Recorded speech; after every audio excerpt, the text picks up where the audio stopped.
13 knockouts, 0 submissions, 1 decision. Just how good is Tai Tuivasa?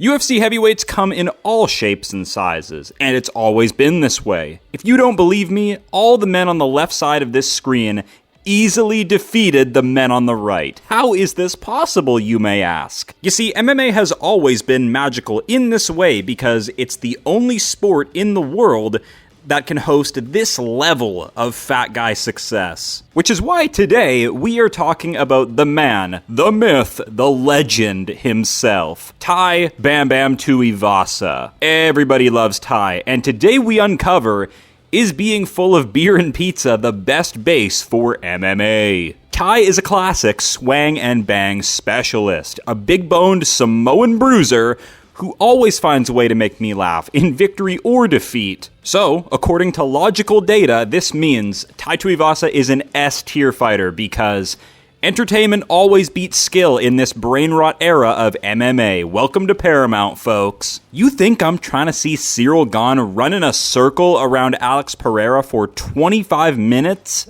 at the White House? Hell no. I'm trying to see a rugby reject guzzle down beer out of someone's shoe on live television, alright? Prime Tai used to turn blobs into memories, like his knockouts over Rashad Coulter, Cyril Askar, these blobs. These were all Hall of Fame worthy heavyweight slimeouts. But before that, Tai was in a professional rugby league, but quit and pursued mixed martial arts instead to escape a crippling gambling addiction. You know what they say, never meet your heroes. He started Drink West Brewery with Tyson Pedro, became an entrepreneur, and proceeded to triple in size. And it just goes to show, mixed martial arts is for everyone, unless of course you're, Chris Barnett, and you still miss the 266-pound limit when you stand at 5'8". We all love you, Chris. Stay spherical. The current losing streak of Bam Bam has me fucked up because we need more funny fighters and characters in the sport of martial arts. The sport naturally develops good guys over time, but some play a shtick.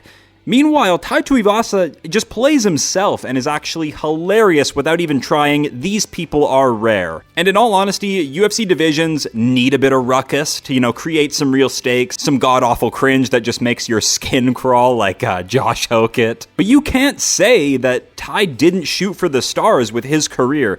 Man, look at this murderer's row. My boy had to go through pure hell at heavyweight. A lot of these losses on here are very respectable, like Cyril Gane, Sergey Pavlovich, Alexander Volkovs. These are all giga chads. So Tai's hanging on by a thread, but he's been fighting the world's best. But luckily, have no fear. He is getting a long overdue layup here against the walking bag of milk himself, Louis Sutherland. Actually, believe it or not, has a KO win over current Brave FC champion Pavel the Experiment Delidko. Looks to me like you've been doing a bit of experimenting on yourself there, Louis, but we'll move on. And I know what you're probably thinking, right? Activian, does Tai Tuivasa really need a breakdown this week? And to that I would say, this man's got layers on layers of abilities, alright? So without further ado, let's dive into the fat of Tai Tuivasa and pick out the pieces of fighting mastery and warrior spirit that you never knew was hiding in there. Tai Tuivasa, a big-boned Samoan rabble-rouser with a big heart, but a failing one. Striking accuracy is 48%. Strikes landed per minute is 3.6. Honestly, Tai Tuivasa has always been a good striker. He has underrated striking speed. I like his shot selection. His counter shot he landed on Cyril Gane that put him down is severely underrated. Almost changed the light heavyweight timeline, folks. People forget. But strikes absorbed per minute is 4.9. A notorious heavy bag Samoan who gives up dodge and evasion completely and prefers to, hold his ground, stand his base, and tough his way through punishment. A risky proposition at heavyweight. We saw what Pavlovich did to this man, diced him up in about a minute quick, but a takedown average of 0. Submission average, 0. Takedown accuracy, 0. Just how we like him at heavyweight. Strike defense is 44%, takedown defense is 60%.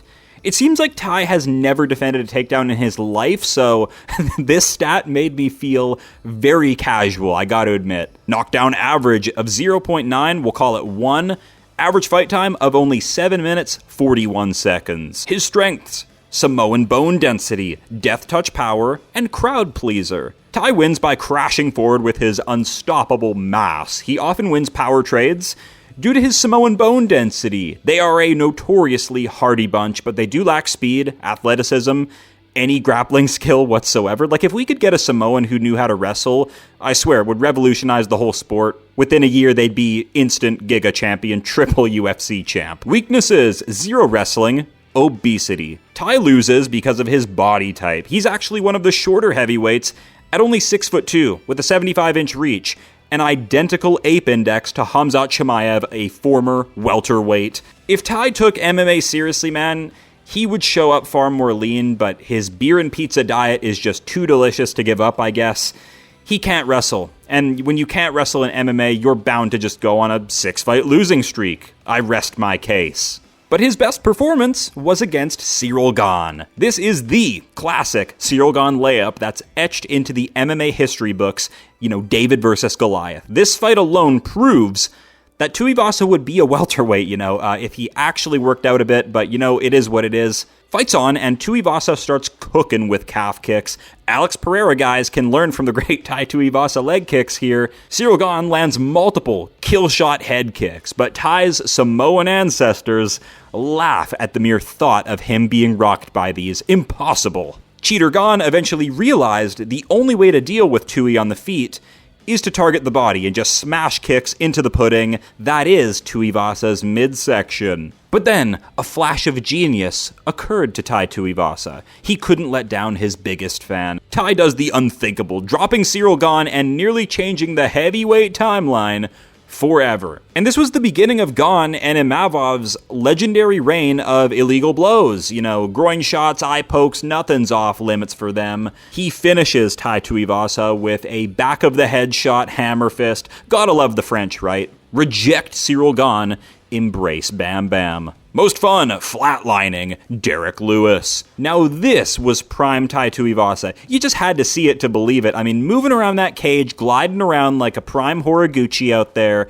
with the speed, the feints, the absolute smooth moves on display that he was putting on Derrick Lewis, just speed-mogging him. Tai showcased an iron chin in this fight, eating Derrick Lewis bombs, okay? You're telling me Josh Hokett can handle these absolute D-Lou nukes? I don't think so. The Down Vato might be in for a shock, but Tai would end the fight and become the first man to actually KO Derrick Lewis.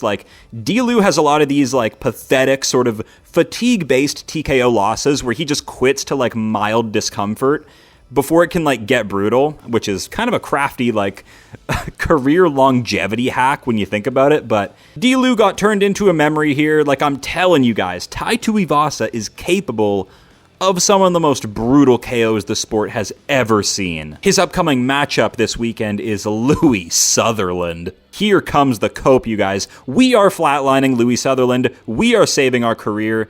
Guys, my favorite fighters keep losing, and Tai Tuivasa retirement will send me over the edge, literally.